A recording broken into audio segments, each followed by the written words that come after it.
In this video, we look at practical piecewise graphs. What that means is they are piecewise graphs, just like we were doing in the last video, except these ones have a context. So an example here, a bath is filled, used, and then drained following the equations below, where W is the amount of water in the bath in litres at time t in minutes. So this here is going to have three separate sections as we have the three separate graphs. The first graph is the amount of water in the bath between 0 and 6 minutes.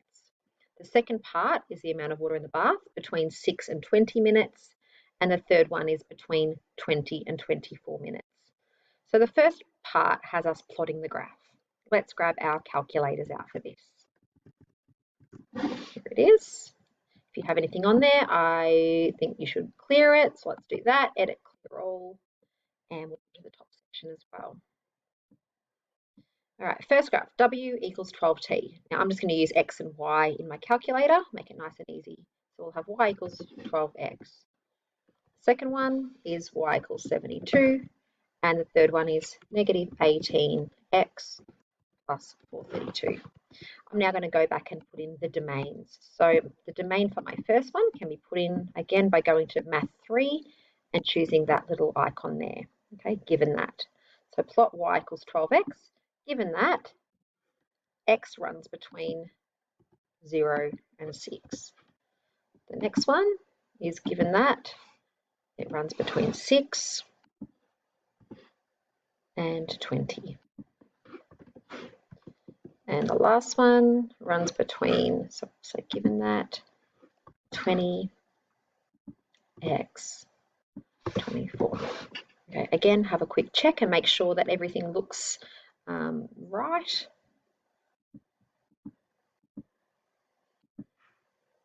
All right, and here's our graph. Now it's a bit hard to see here. The reason for that is I'm only in that small section of the graph.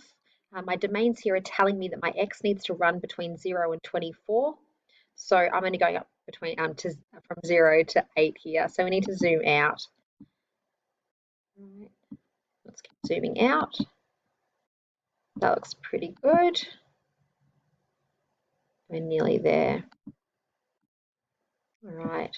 Once you've done that, again, you can zoom box it if you like. There's obviously a lot of other ways you can do this. This just seems to be a nice, easy way, I think, except my calculator does stuff up on here. So let's try again. Zoom out. There we go. And then I'll get my little box and zoom around it. Beautiful. Okay, so we've plotted the graph. This is my bath filling up, and it obviously takes 6 minutes to fill up. Then the bath amount of water is constant at 72 litres. And then it drains and there's nothing left. So this is showing it fill up. This is obviously someone having the bath, and this is after they've drained it. So all up, this process has taken us 24 minutes.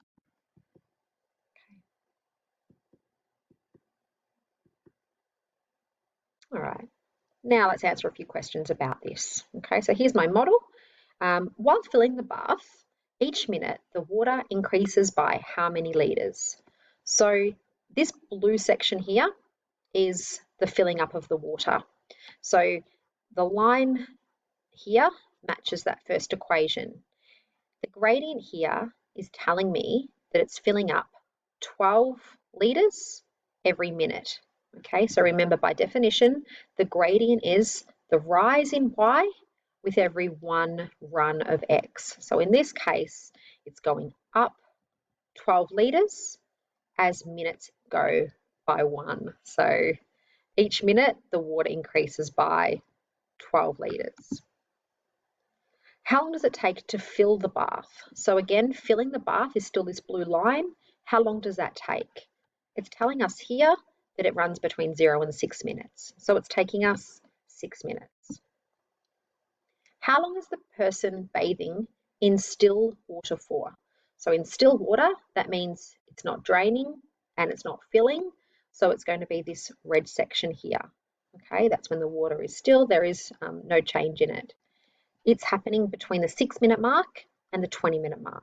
So the time elapsed for that domain is going to be 14 minutes. How long does it take to empty the bath? Now you should notice that this is where my emptying is happening in my on my green line, which matches this final equation here. How long does it take to empty that bath? It's emptying at the 20-minute mark to the 24-minute mark. So it's going to take us 4 minutes to empty the bath. At what rate does the bath empty? Anytime you're asked a question about the rate, remember that that would be something to do with the gradient. So in the emptying phase is this final one. So we're going to go to that final equation. The gradient in this equation here is -18.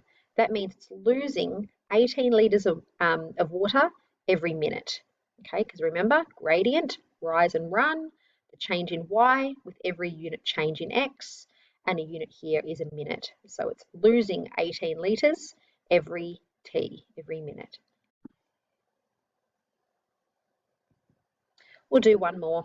The following equation represents a pool being filled for 50 minutes. It is filled at a constant rate for 20 minutes before changing the water flow with time given in minutes and water given in litres. So this one here, there are two sections. Again, looking at this, this matches what they were talking about at the top here. It's filled at a constant rate for 20 minutes. That's this first section here, running between 0 and 20 minutes. The next half an hour, between 20 and 50 minutes, it's filled up at a different rate. Okay, we're going to plot this below. Let's get our calculator again.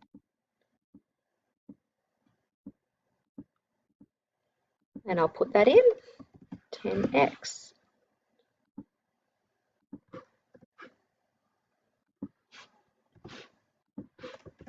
And underneath, 15x, take 100. While we're doing this, have a think about which phase, the first or the second equation, which one is the water flowing heavier? Which one is more water flowing into that pool? Have a think while I'm entering this in.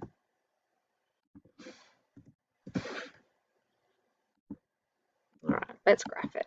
So here it is, and again, hard to see. I'm going to use another function, another tool on this calculator this time, which is this one here, where we go and set it up. Okay, I know that x is running between 0 and 50, so I'm going to change that here, 0 to 50. I don't know what my y is, so I'm just going to make it a big number and then just see what happens. Okay, it's still nowhere near big enough. Let's go and try again. My max y, I'll make it 1,000. Still not big enough. Let's zoom out. Okay, we're starting to see another section of the graph here, and there it is. All right, I'll get my zoom box and zoom into that section here. Again, heaps of different tools you can use for zooming. All right, so this is showing my graph along here. So it's terminating here at this point. So the first graph runs in this section here, and the second in this section here. Okay.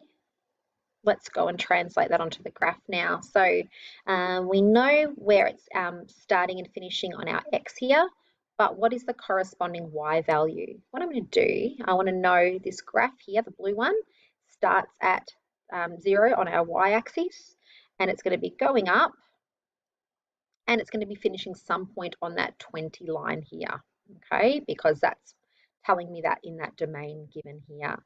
All right, what is the corresponding y value though? Where I'm actually putting that dot on that axis. So I can go analysis, gsolve, xcal, ycal. I'm solving my y when my x value is 20 for that blue line. Okay, so I know x is 20 at the end, so I pop that in there, and then it'll tell me that graph finishes at the point 2200.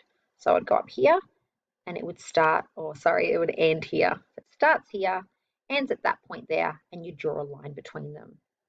Okay, the red line here takes off where the other one finished, so it'd be starting that line here from that point as well. And again, it would have the end point going, finishing at 50 for our time, which in this one it's 50 for our x. So let's see what the end point would be for this one. Okay, so I'm going to go and use my arrows and go and choose the red one now. Hit enter. My x value is 50. And at that point, it's telling me that my y is going to be 650. So the second graph starts at 2200 and it would finish off at 50, 650. So you draw a nice line through there. All right, let's go and put that on the graph. All right. Hopefully that makes sense. All right, now let's talk about it. This was the same problem. At what rate is the water flowing for the first 20 minutes? So remember I said earlier, the rate that something's flowing is given by our gradient. The first 20 minutes refers to this first equation. The gradient is 10. That means that the water is flowing at a rate of 10 litres every minute. How much water was initially in the pool? So again, we're going to our first equation because my initial conditions are contained in here. I remember initially is when t is 0. Okay, so we know here, here's my equation. There is no y-intercept written here, so that means my y-intercept is 0, and hence there was no water in the pool initially. What is the new water flow rate after 20 minutes? So that's my second question here. Sorry, my second equation here. Again, the flow rate is the gradient. So the flow rate in this second section after 20 minutes is going to be 15 litres every minute. How much water is in the pool after 12 minutes? And part F is quite similar. For these questions here, what we're going to do is look at which time period we're talking about and find the graph that matches. So for this one, how much water is in the pool after 12 minutes? That refers to our first equation because this equation is valid when our time is between 0 and 20 minutes. So we're going to use this equation here to find out how much water there was at the 12-minute mark. Okay, so I'll grab my equation, and what I've done is I've let t equal 12 because that's what the time here is. Okay, so choose the equation that gives that links to the right time, and then you're going to substitute that time into the time t. All right, so in this case, there's 120 litres of water in the pool at the 12-minute mark. Part F, how much water is in the pool after 30 minutes? Again, at the 30-minute mark, which equation is valid? So we go to our domains, 30 minutes. It's going to be in this domain here between 20 and 50. So the 30-minute mark is given by our second equation. So we'll do the same thing as what we did in part E, but instead with this equation, and the time is now going to be 30 instead of 12. So W equals 15 multiplied by 30, with me, which will give us 350 litres once we solve that. Okay, read the question, try and really understand what's happening when you're answering these questions. All right, now you guys, I'd love you to go and do exercise 6G4, questions just 1 and 2.